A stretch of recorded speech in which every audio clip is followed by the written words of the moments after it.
Државата се задолжува на домашниот пазар со нова емисија државни обврзници.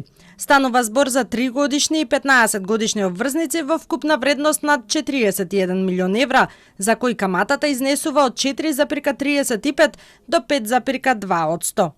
За власта станува збор за редовно сервисирање на обврските, а опозицијата го толкува потегот како ново задолжување.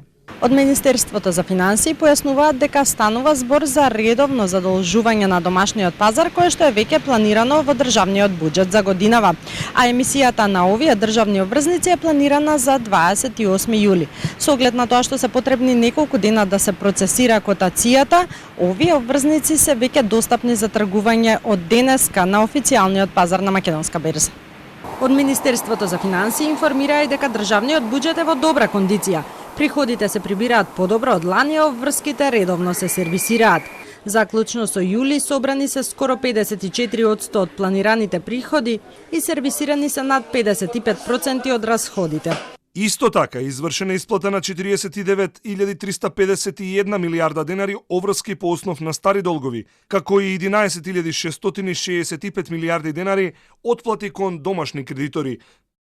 Од опозицијската СДСМ велат дека иако приходите растат, државата нема пари па излезе на берза за ново задолжување. Растат приходите во буџетот, ама буџетот нема пари, затоа се задолжуваат, затоа излегуваат со обврзници, затоа продаваат статистика додека фриждерите се празни. Следното задолжување со обврзници е планирано за на 18 август, бидејќи овој месец за исплата достасуваат државни хартии од вредност во износ над 33 милиони евра. Јавниот долг сега изнесува 10,7 милиарди евра или 58,8% од бруто домашниот производ, а се очекува до крајот на годината да се зголеми и да ја надмине психолошката граница од 60% од БДП.